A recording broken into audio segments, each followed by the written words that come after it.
E já estamos de volta com a segunda parte do seu Hora 10 edição da noite. Outros assuntos para si a partir de agora neste espaço.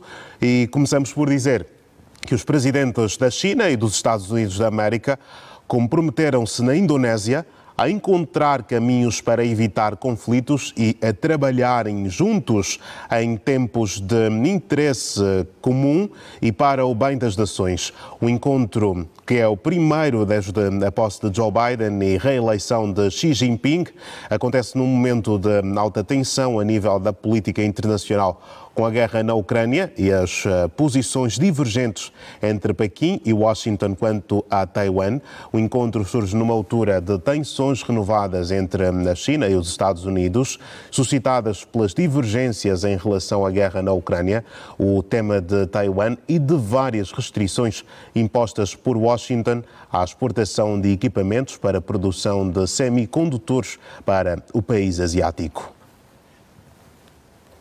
Sobre o assunto, eu converso agora com dois convidados já conhecidos aqui da TPA Notícias.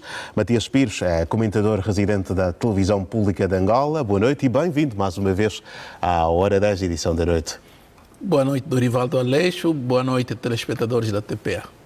Boa noite também ao Wellington Calazans, que conversa connosco a partir de Estocolmo. E bem-vindo mais uma vez à Hora 10, edição da noite. Boa noite, Dorivaldo Aleixo. Boa noite, professor Matias Pires, e a você assistindo ao canal TPA Notícias. É um prazer estar aqui de volta. Wellington, é um encontro que espera-se com algumas expectativas já desde a semana passada, inclusive viu comentar sobre o mesmo de forma antecipada com o Afonso Paulo aqui no Hora 10, edição da noite. Feito este primeiro encontro presencial entre Xi Jinping e Joe Biden, acredita que correspondeu às expectativas daquilo que se esperava? Dorivaldo, temos que exaltar sim esse encontro, porque o diálogo é o único caminho para a paz.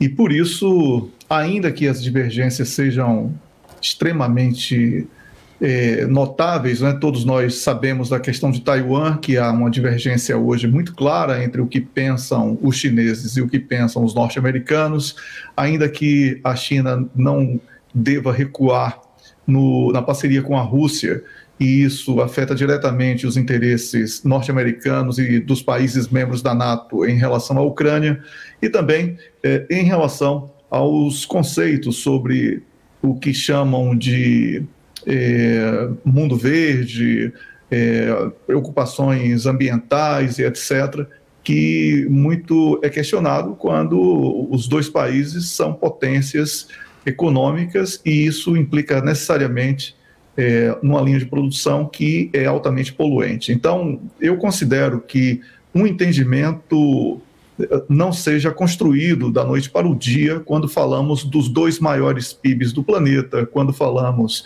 dos dois países que mais importam e exportam no planeta, e quando falamos de uma proposta chinesa de multipolaridade em detrimento do desenho pós-Segunda Guerra, pós-Guerra Fria, sobre os Estados Unidos como um único ator numa situação de unipolaridade como potência. Então a China reclama o seu lugar ao sol, literalmente, e propõe que isso seja feito de uma maneira lúcida, dialogada, e que os dois possam caminhar defendendo os seus próprios interesses sem que necessariamente haja agressão mútua. Foram basicamente essas as palavras que ouvimos dos dois líderes nesse encontro, e eu, por isso, considero esse encontro extremamente positivo como pontapé de largada, como passo inicial para uma pacificação, para a redução de uma tensão que é desnecessária. Vamos ouvir também aqui o Matias Pires. Biden e Xi Jinping mostram-se alinhados quanto à guerra nuclear. Ambos concordam que não devem existir, mas comprometem-se também em manter, por via deste encontro, todas as linhas de comunicação abertas para que outros diálogos possam acontecer. Como é que podemos olhar aqui para estes pontos a destacar deste encontro e que outros de relevância que podemos ainda aqui trazer também à mesa? O ponto mais importante é mesmo o diálogo. Certo.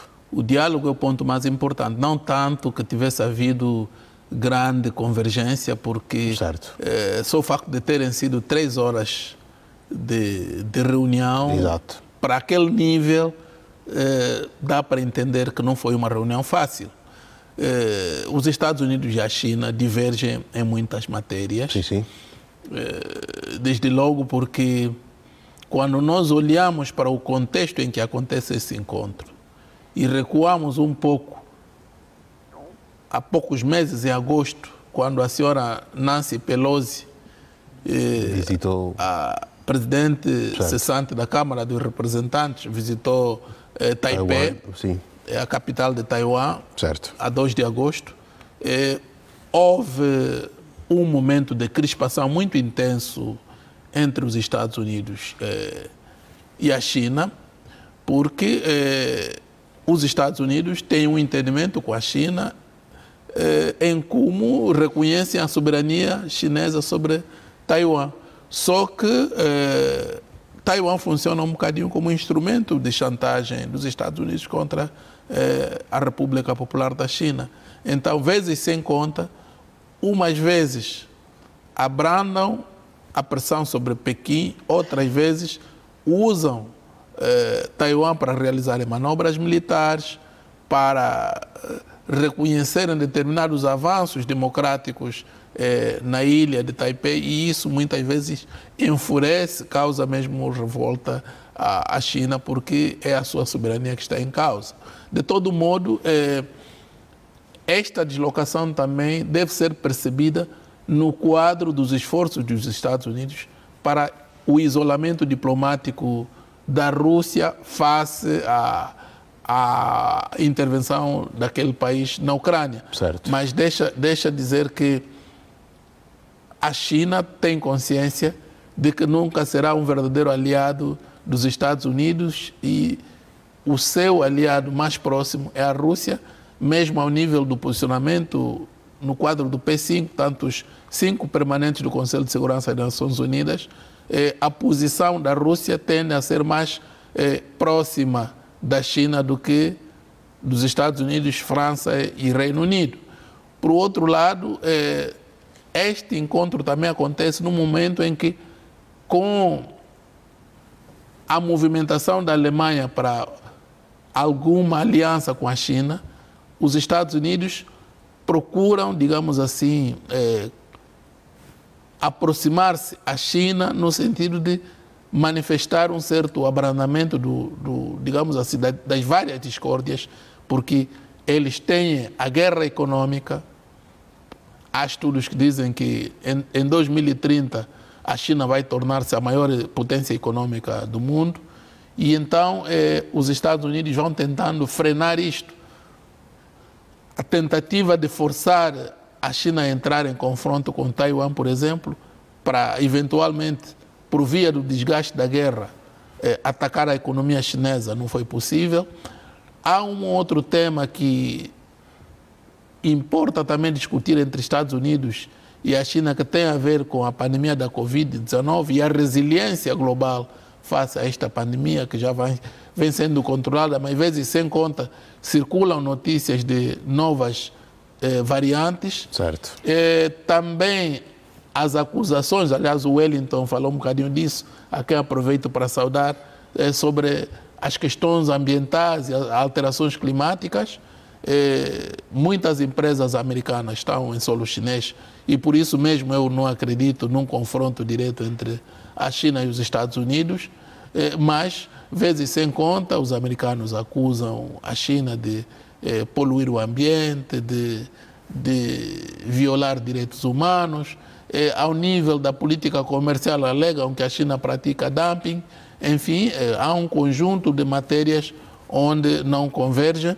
Em relação ao dossiê nuclear, bom, a China não é um grande ator em termos de abordagem dessa matéria, mas tendo em conta a importância que vem adquirindo, então é sempre uma opinião a ter em conta. Mas deixa-me dizer que este encontro de Biden com Xi Jinping, do ponto de vista da estratégia de política externa americana, pode servir, por exemplo, para retirar o espectro mediático das negociações que ocorrem entre as inteligências dos Estados Unidos e da Rússia na Turquia. Portanto, pode ser que o objetivo mais importante do Estado americano, neste contexto, esteja na Turquia, mas por formas a descomprimir e desviar a atenção de vocês, jornalistas, eventualmente podem focalizar-se mais no encontro dos estadistas, que é para, de alguma forma, descomprimir a pressão sobre os negociadores das secretas americana e russa, porque especula-se que agora que estamos a entrar no inverno é o momento de encontrar caminhos para abrandar a situação de guerra da Ucrânia. Wellington, olha para este aspecto aqui levantado por Matias Pires com o mesmo ponto de vista ou tem outro diferente? Não, eu concordo quando o professor Matias diz que nem tudo que é publicado é exatamente o que aconteceu. E nem tudo que aconteceu é exatamente o que foi publicado, né? Então, existem inúmeras preocupações que, como duas potências que são, somente através de encontros como este que estamos aqui comentando, poderemos sentir os resultados positivos. Essa questão da Turquia que o professor Matias levantou é oportuníssima. Inclusive, a Turquia tem sido uma pedra no sapato da OTAN, da NATO, né, em relação ao ingresso de Finlândia e Suécia ao bloco militar da NATO, e também o recente ataque terrorista na capital turca faz com que toda aquela mobilização em torno de segurança internacional volte a ganhar força, como vimos na década passada.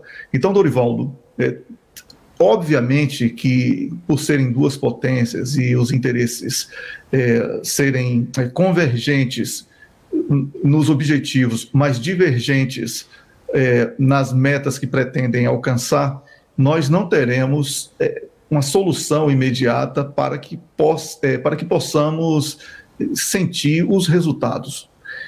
O importante, eu destaquei na minha fala, e o professor Matias reforçou, é que o diálogo tem sido um caminho. E onde há diálogo, a probabilidade de encontrarmos as soluções para os problemas que passam por todos esses que já falamos, a questão de Taiwan, a questão da tecnologia, dos chips, etc., que a China tem sido impedida de fazer determinadas pesquisas científicas, também a questão ambiental que eu levantei, o professor também falou sobre o tema, e essa questão na Ucrânia. Tudo isso é muito grande, mas somente dois países gigantes, como Estados Unidos e China, dialogando, é que nós poderemos ver as soluções de acordo com as nossas expectativas de seres comuns aqui no planeta.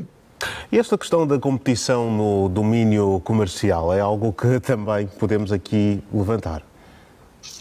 Sem dúvida, porque a China é a maior exportadora e importadora do planeta na atualidade, ainda que o PIB chinês seja um pouco inferior ao norte-americano. No entanto, aqui temos que falar que os Estados Unidos da América têm o dólar, tem na China um grande suporte para o valor do dólar. A emissão de títulos da dívida dos Estados Unidos da América, durante muitos anos, foi adquirida pelos chineses. Os chineses não tinham muito a preocupação de uma apresentação como potência influente em todo o planeta. ela praticamente permitiu que os Estados Unidos agissem como potência única.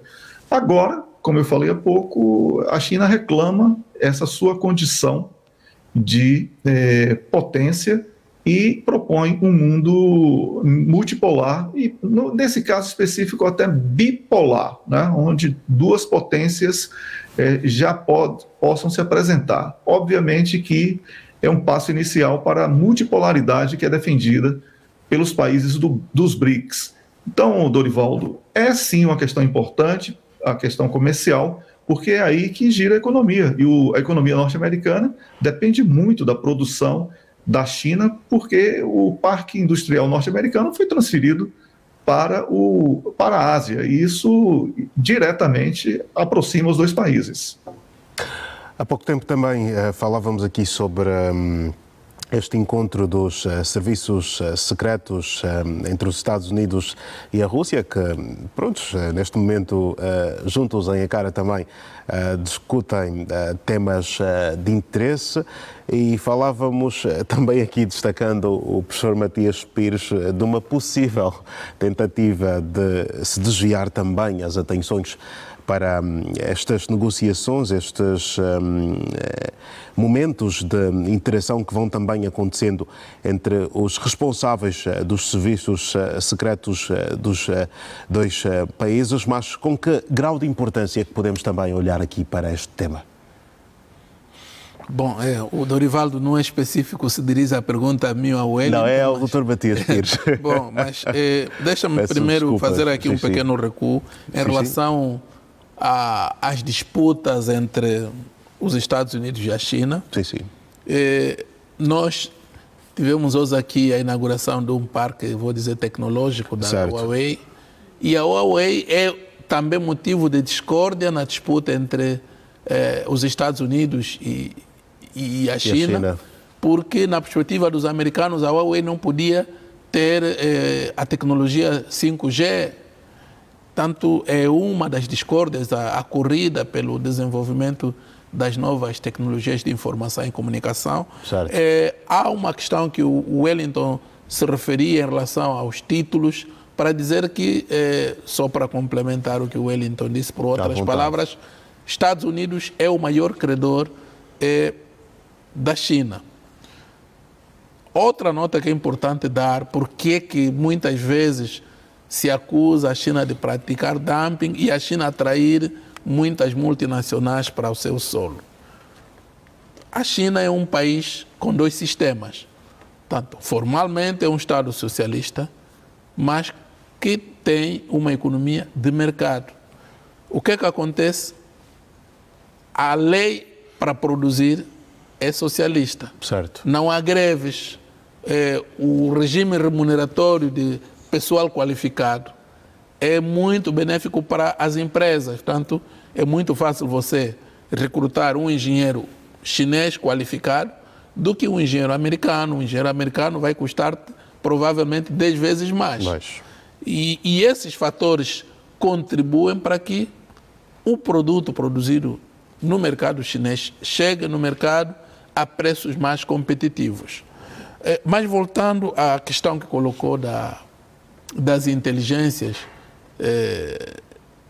dos Estados Unidos e da Rússia, a primeira nota é que isto confirma o que temos vindo a dizer de forma reiterada aqui na TPA, em como na Ucrânia o que nós temos é um confronto entre a Rússia e os Estados da NATO, os Estados ocidentais liderados pelos Estados Unidos, e a Ucrânia apenas o palco, o cenário onde acontece essa confrontação.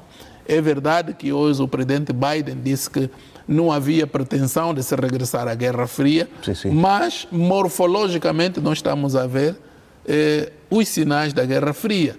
E então, na Guerra Fria também havia momentos em que, mesmo debaixo de alta tensão, a União Soviética e os Estados Unidos discutiam, como foi a crise dos mísseis de Cuba, por exemplo. De modo que, apesar desta divergência ideológica e a disputa geopolítica em prol da intervenção russa na Ucrânia, há sempre uma margem para a concertação diplomática entre os dois grandes rivais da política mundial. De modo que vamos aguardar, eventualmente, o resultado destas negociações vai aparecer num quadro político-diplomático e nunca, portanto, no quadro das inteligências, porque o trabalho de inteligência é um trabalho de bastidores, é um trabalho tanto que não é para ser exposto nos ecrãs das televisões, mas o seu resultado certamente poderá contribuir para um certo abrandamento ou talvez, quem sabe, o delineamento da solução para a saída da crise da Ucrânia. Professor Matias Pires, a Rússia diz ser inaceitável retirar as tropas da Ucrânia para negociar a paz.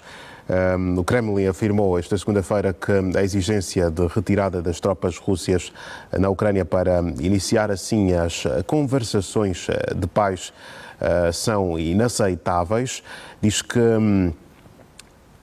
repetidamente estão assim prontos para negociar, mas estas negociações devem ter em conta a situação no terreno. Como é que podemos aqui olhar para este pronunciamento aqui feito? É um pronunciamento normal de um Estado que está num confronto, numa guerra não declarada. Se eles dizem que retirar forças é inaceitável, o que é facto é que há muito poucas horas tivemos forças russas a abandonar Kherson. Portanto, há movimentos que a Rússia faz que, por vezes, parece retirada de forças, mas é uma manobra estratégica para posições mais vantajosas. Portanto, estamos num quadro de várias táticas e técnicas operacionais em que só mesmo o desfecho final é que permitirá interpretar todos os lances, digamos assim, que os contendores estão a ensaiar no teatro de operações. Portanto, para além disso, são declarações que enquadramos dentro do conflito que existe e nada mais. Wellington, há também aqui um ponto ainda a ser considerado à volta desta situação aqui na Rússia e Ucrânia.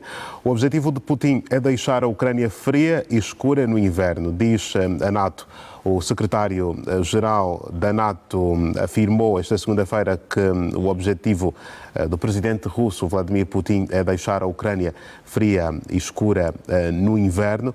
Um pronunciamento que, adicional a este, diz ainda que os próximos meses vão ser difíceis, pois o objetivo de Putin, como já referimos, é deixar a Ucrânia fria e escura no inverno. E por isso temos de manter o rumo, acrescentou.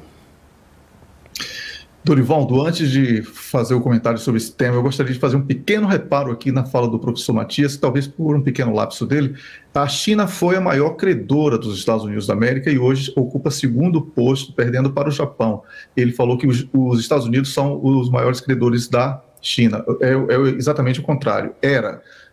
Os Estados Unidos são o segundo maior certo. Maior devedor. Eu não expliquei nesses termos, eu peço desculpas, mas o que eu pretendi dizer é que os Estados Unidos é o maior devedor da China. Okay. Sim, devedor. O credor, no caso, é a China.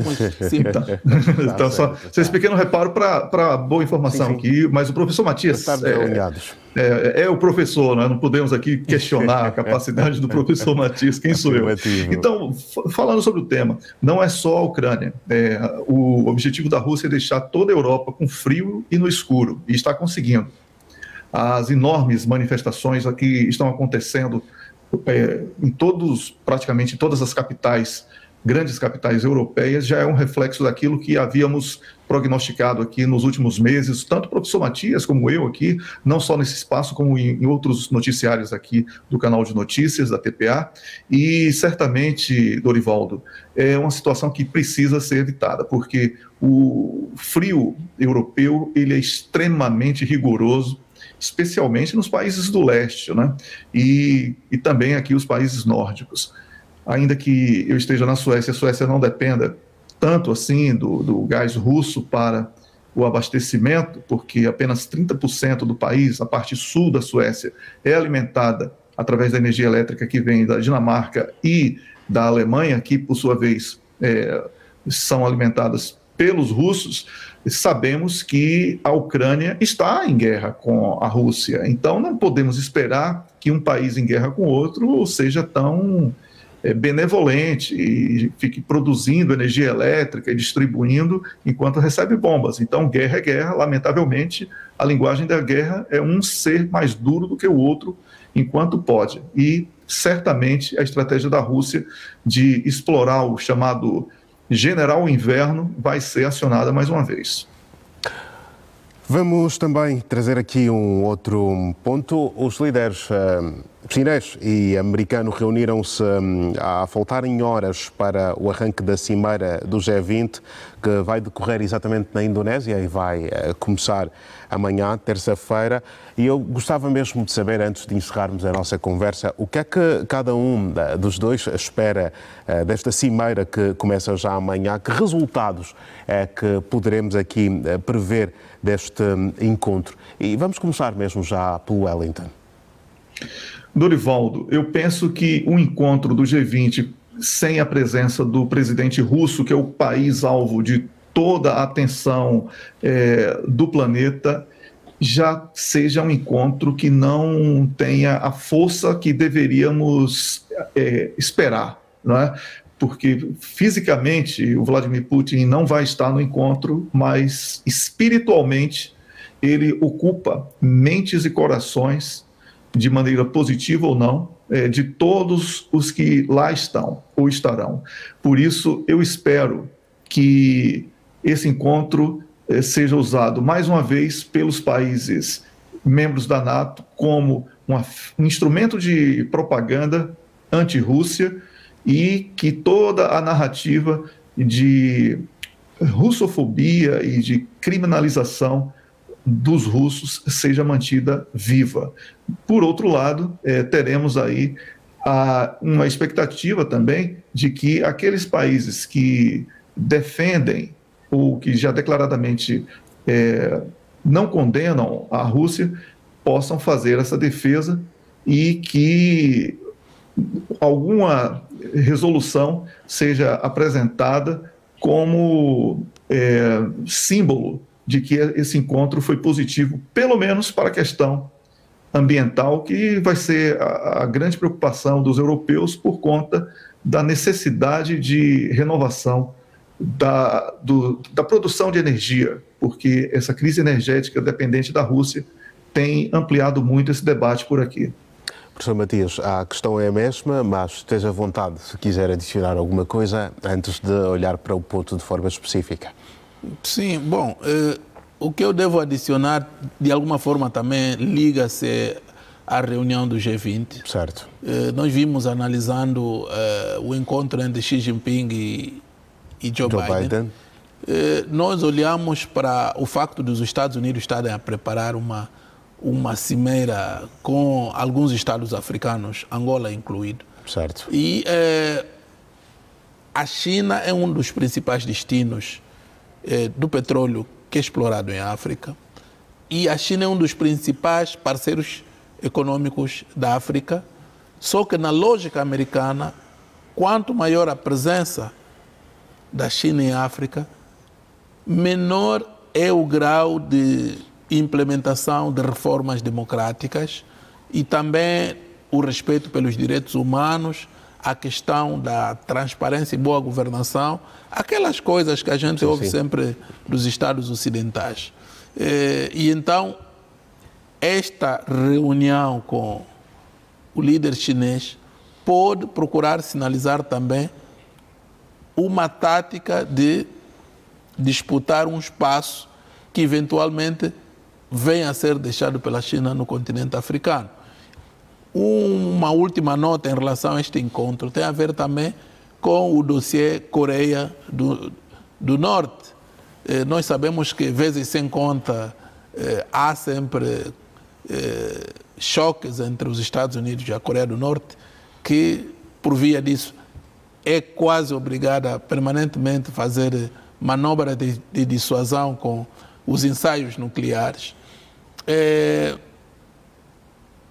A China é, digamos assim, o grande padrinho político, comercial da Coreia do Norte. E por via disso, já que a estratégia usada pelo presidente Donald Trump, que teve encontros muito concorridos com o jovem presidente da Coreia do Norte, não lograram plenamente o plano de desnuclearização que era a ambição dos Estados Unidos para que a Coreia do Norte deixe de ser uma ameaça à paz mundial, sobretudo ao seu afiliado tradicional, tanto digo os Estados Unidos, que é a Coreia do Sul. Este dossiê também poderá ter sido objeto de discussão. Agora, quanto ao G20, eu particularmente não espero muita coisa do G20, apesar de ser um fórum de concertação econômica que deveria ser para discutir, por exemplo, questões que têm a ver com esse dossiê do mundo pós-pandemia, e também as questões ligadas à proteção do ambiente, da biodiversidade. As questões têm a ver com a segurança energética face aos preços cada vez mais elevados do petróleo, mas que também é considerado uma energia poluente. Provavelmente o que vai dominar esse debate vão ser as questões políticas por influência da situação da Ucrânia. A ausência de Putin, apesar de ter mandado Sergei Lavrov, vai ser aproveitada por parte dos Estados Unidos para, ao nível dos corredores, reforçar a luta pelo isolamento diplomático da Rússia. Portanto, é isso que eu espero que vai acontecer no G20. Não espero grandes resultados, mas, tal como dissemos em relação ao encontro Xi e Biden, o diálogo é sempre uma virtude ao nível das relações internacionais. E quando os estadistas podem dialogar, alimentam sempre esperança de um mundo um pouco mais pacificado e harmonioso, e é isso que todos os homens amantes da paz devem celebrar. Matias Pires, muito obrigado por mais uma presença aqui no Hora 10, edição da noite, e queremos contar consigo em próximas oportunidades. Boa noite. Wellington, boa noite também para si e queremos contar consigo em próximas oportunidades. Boa noite e muito obrigado. Até a próxima. Um abraço, professor Matias, e a você assistindo ao canal TPA Notícias. Até a próxima. Muito obrigado. Wellington Calazans e Matias Pires foram os nossos convidados para analisarmos algumas notas da atualidade internacional desta noite.